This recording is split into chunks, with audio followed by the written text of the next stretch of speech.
Kita akan terus kongsikan tentang Tun Dr. M, aspirasi kepimpinan difahami. Bersama dua orang tetamu yang sudah pun bersedia. Jadi kita terus perkenalkan Profesor Dato' Dr. Radwan Cik Ros, Naib Chancellor UMK, dan juga Cik Ana Sulaiman Yusof, Ketua Pegawai Eksekutif Yayasan Wangsa Perdana, yang menjalinkan juga kerjasama bersama penganjur utamanya Majlis Profesor Negara. Assalamualaikum, selamat pagi.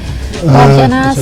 Selamat pagi. Assalamualaikum. Waalaikumsalam warahmatullahi. Baik, sebelum kita bercerita tentang acara yang akan berlangsung ini, saya tertarik juga untuk mendengar pendapat daripada Prof sendiri tentang beberapa tajuk yang kami utarakan tadi, dan salah satu daripadanya pelajar IPT berusia 21 tahun yang boleh menjadi calon dalam pilihan raya. Macam mana, Prof?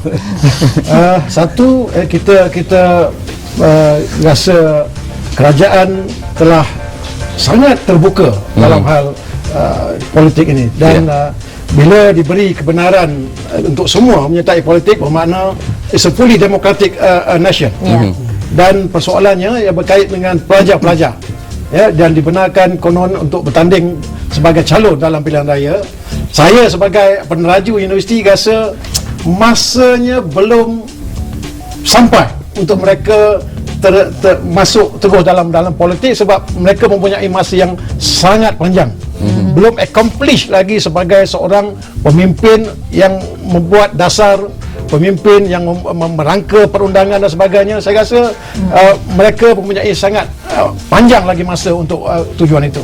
Jadi saya rasa nasihat saya lebih baik, lebih afdal untuk mereka selesaikan dulu pengajian, dan selepas itu nak jadi politik atau politician pun terpulang pada mereka. Baik. Dan ikuti jejak langkah Perdana Menteri Malaysia ketiga-keempat ini. Kita nak cari pemimpin yang betul-betul berkaliber, ya, seperti mana yang ditunjukkan sendiri oleh Tun Dr. Mahathir sewaktu beliau menjadi Perdana Menteri Malaysia dahulu.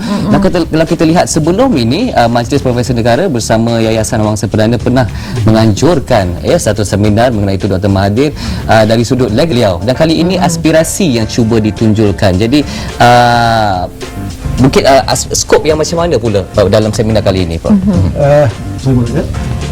Majlis Profesor Negara dengan kerjasama Yayasan Wangsa Perdana membawakan satu program khas yang kita namakan Konvensyen Pemikiran Tun Dr. Mahathir, yang dilahirkan sempena hari kelahiran beliau yang disambut pada 20 Disember. Kadang-kadang 20 Julai, tapi yang biasa disambut adalah 20 Disember tiap tahun. Dan kali ini ini kali kedua yang kita anjurkan. Yang pertama dulu hanya satu acara sambutan hari jadi, dan kita sebagai pemikir negara mengambil kesempatan untuk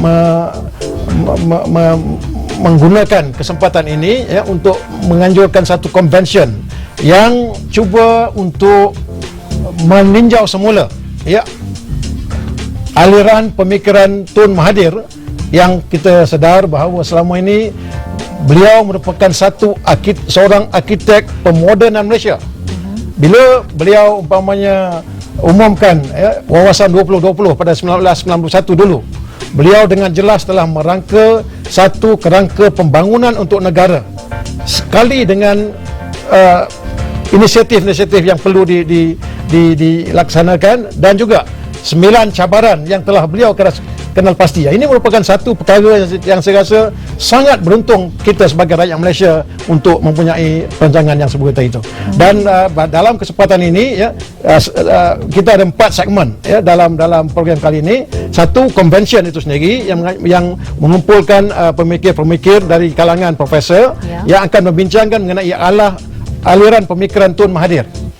Dan kita menggunakan kerangka 9 cabaran itu untuk kita fikir di mana kita sekarang dan jauh mana agaknya kita perlu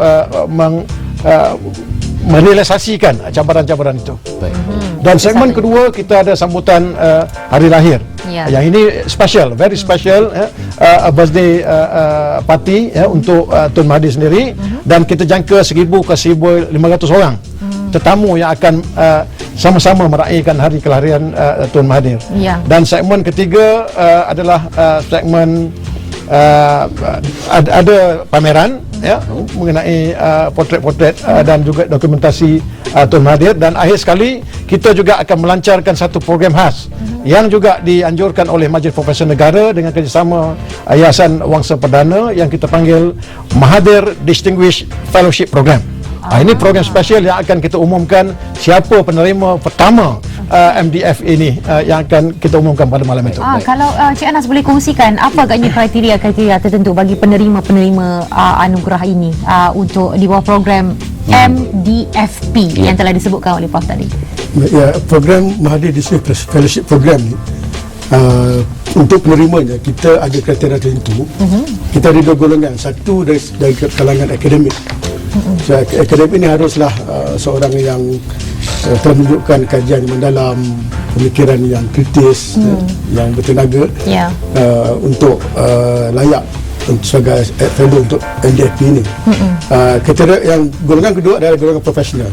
Profesional ini ada dari segi kalangan pemimpin di industri yang mempunyai kepimpinan tinggi, ketahanan dan juga pemikiran yang agak kritis untuk layak sebagai salah satu calon untuk MDFT ini. Baik. Jadi matlamat pewujudan MDFP ini. Okey, pertama sekali ya, kita sedar bahawa Tun merupakan seorang pemikir yang sangat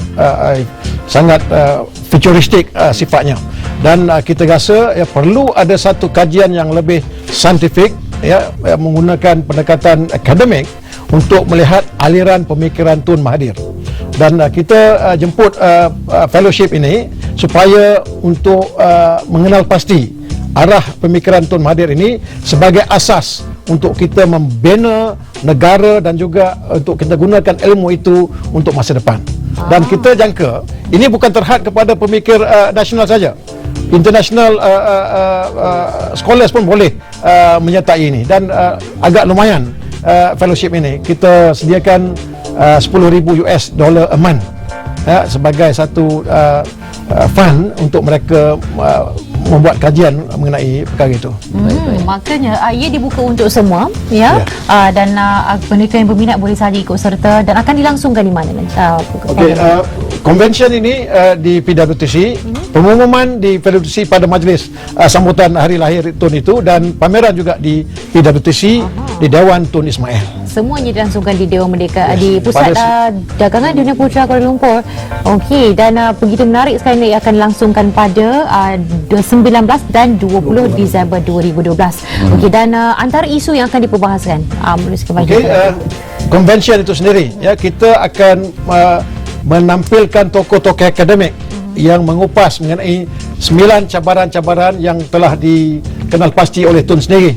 Saya ingat masa Tun persembahkan cabaran-cabaran yang 9 itu semasa dipanggil Way Forward for Malaysia, semasa Dewan Persidangan Perniagaan Malaysia.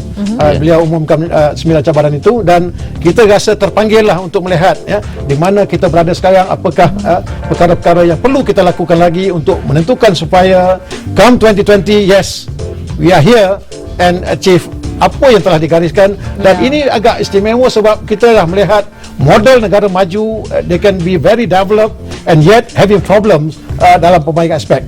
Yang kita acukan tadi komprehensif, very komprehensif, yang merangkumi soal perpaduan sosial yang umpamanya menentukan supaya semua orang rakyat Malaysia terfokus kepada satu matlamat pembangunan yang mempunyai identiti sendiri, yang bebas, yang lebih kepada integriti dan sebagainya. Dan kita juga ingin menentukan supaya ekonomi yang kita capai ini akan lebih kompetitif dan boleh bersaing di peringkat global dan baik. Dan menjelang tahun 2020 lah, kalau kita tolak tahun ni tinggal beberapa minggu lagi, kena 7 press tahun the lagi. panic button. Masa diisytiharkan dulu 30 tahun, masa saya dengar dulu was 1991. Masa tu you pun masih sekolah lagi.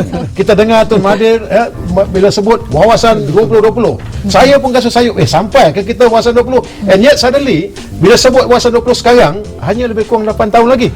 Tolak tahun ni 7 tahun. 7 tahun lagi kita dah kena press the panic button. Baik. Dan kita kena lihat adakah kita boleh. Dan sebagai rakyat Malaysia, kita perlu confident that we can do it. InsyaAllah. Ya. InsyaAllah. Baik, Prof. Baik, Dan Cik Anas sendiri Cik ya, Anas. kalau kita lihat pada Yayasan Wangsa Perdana ya, juga satu yayasan kebajikan ya.